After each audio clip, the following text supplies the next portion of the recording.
Good morning, everyone. It is Monday it's now like 8:20 in the morning.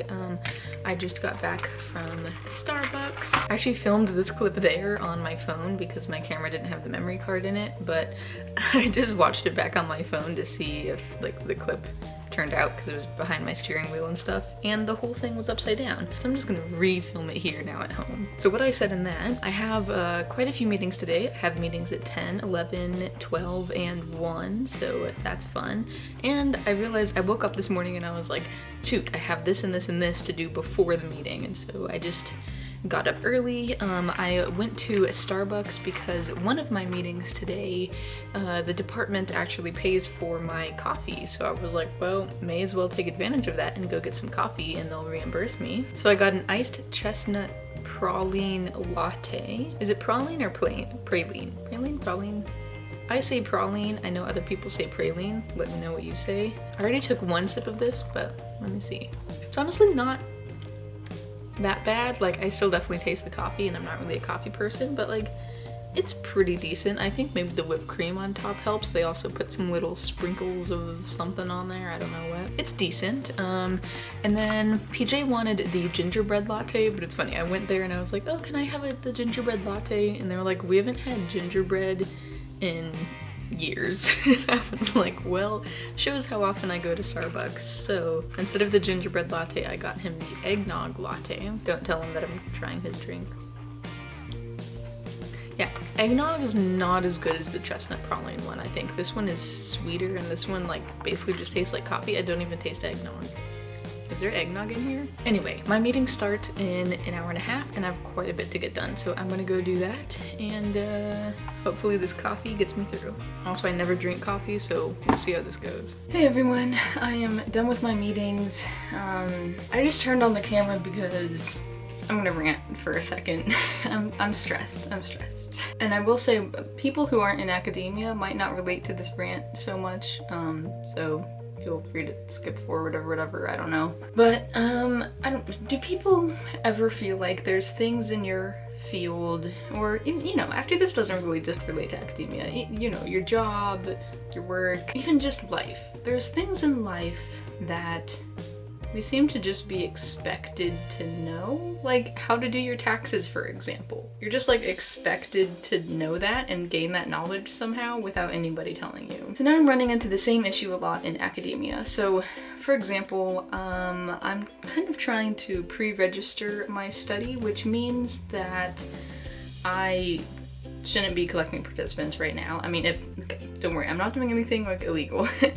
It means that if I were to pre-register, all of the participants I've done up until that point will have to be pilot subjects and I can't actually include in my analyses. And what a pre-registered report is when you state beforehand everything you're going to do in your study. You state the background, why it's important, your introduction, and then also your methods, exactly like how many subjects you're going to collect, what all of your dependent variables are and independent variables, and how you're going to run your analyses and show your power analyses so that you show that you've looked at past effect sizes and know what alpha to use and you know how many subjects you need to get the effect size that you want, blah blah blah. And one of my meetings today was actually very good timing, all talking about registered reports and how to do them, but they didn't even start out with like the basics, and I didn't want to be that person in the meeting to ask stupid questions of like, how do you even start going about this? Am I supposed to do a registered report, pre-registration, whatever, with the journal I'm submitting to? Or am I supposed to go to this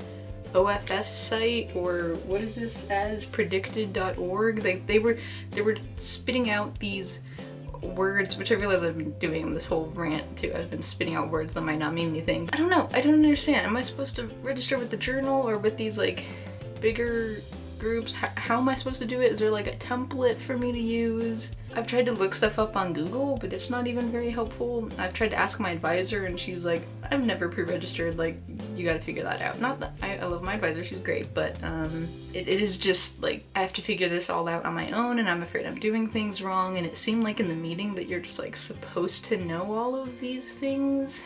Does anybody come across a similar thing where you feel like in whatever work or whatever field you're in, you're just like supposed to know things, and then the imposter syndrome is very real when you realize you don't know how to do these things. And power analyses too.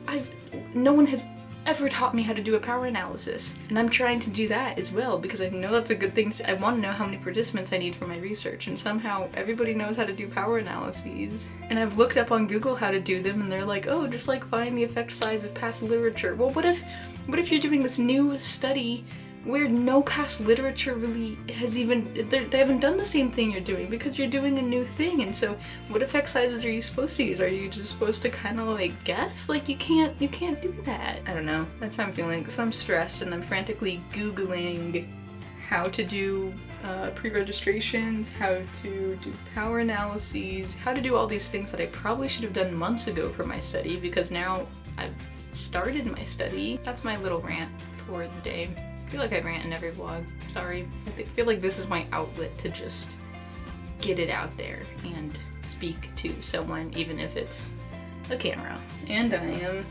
stress eating Skittles, so, you know. On the brighter side, maybe in the next clip, after I stress eat Skittles for 2 hours, PJ and I are hopefully making gingerbread cookies tonight. Oh, shoot, I was supposed to go to Target and grab a cookie roller, dough roller, what are those called? The roller, you know what I'm talking about. We don't have one, and we need one for gingerbread cookies. I'll go to Target later and get that. All I need to get is a cookie dough roller. What are those called? I know it has a name. Anyway, we're supposed to make gingerbread cookies later and decorate them, so maybe I'll film that. We're also making some Skittles vodka. That's why I have all these Skittles. I'll let you know how it goes when we get there. But until then, I'm gonna try to figure out my life. Okay. Alright, I'm all done stressing about work and it is gingerbread cookie time. I will not be making cookies with PJ because he's been really busy with work and he's also writing a book, and so he needs a couple hours a day to sit down and concentrate and write, and so he's doing that right now and I don't want to disturb him. So that also means I need to be quiet while I'm out in the kitchen, so I'll do a little time lapse or so of the cookie making process and we'll see how they turn out. Alright, let's go.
Make a dead guy.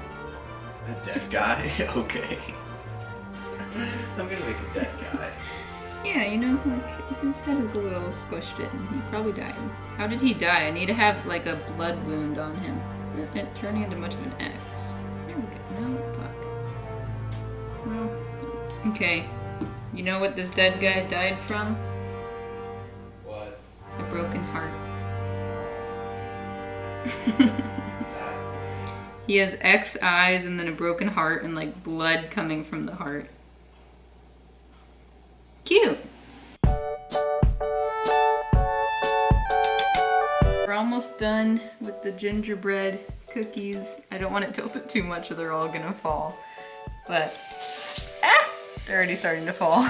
Yeah, that's that. And now, PJ's been working very hard on making Skittles vodka. So, you sound like a mom who's like complimenting like her son's macaroni art or something. Like, wow, PJ's been working really hard on this special Skittles vodka. Shut up. Explain the process. I didn't do any of it. Well, I ate some of the Skittles. Yeah, so what you end up doing, it's super easy. You take some vodka, you take some Skittles, you put them in a bottle, shake them up, let them dissolve for like a day. And then you're supposed to strain them with cheesecloth, whatever that is, to get the little like white Skittle bits out. But I used a spoon, which took a while and was less than super effective. It's supposed to be like pure like color, but if you like, I don't know if you can kind of see like the little white bits at the top, but that was not supposed to be in there. So we have, what are the flavors? Strawberry, lemon, and raspberry. I'll do lemon. How are we gonna pour this? I was just gonna like, is that a bad idea? I feel like it's probably a bad idea. Yeah, all right. All right. Bottoms up. Nice. It's quite good. That's not bad. Mm-hmm. I could do shots of this on its own. Ooh, the lemon one actually smells good. Why are you surprised? It's the best flavor. We have a debate on the best Skittles flavor. In the comments, start a debate. It's purple and red. Who likes purple? I don't know if these are good. I haven't tried it yet. You want to split this one? Sure. This is my failed one. I don't know what I was doing here. It's actually softer than I was expecting. Mm-hmm. This is good. Pretty good. For a, store-bought Target mix. Would recommend that as well. Hey everyone, so I wanted to show you our finished gingerbread cookies. The one that was like the guy dying by the heartbreak, I actually ate because it just looked really bad and didn't look like anything, so that one is gone, but here are the others. I think this one might be one of my favorites. I think it's pretty cute. I also really like this Christmas tree with the red ornaments on it. And then over here, I did a couple more. I just did this one. It's a bit morbid, I know. I really like this one, and the snowflakes are kind of fun, and I'm not sure what happened to this guy. I left 3, one of each for PJ, because he said that's all he wanted to do. He's at work right now though, so he'll probably do them when he gets back. But yeah, there we go. That's the finished gingerbread cookies. So thank you all so much for watching. I'm going to end this here and go ahead and try to edit and upload it. And I hope you all have a wonderful, happy, and safe Thanksgiving if you celebrate it. So I'll see you all next time. All right, bye.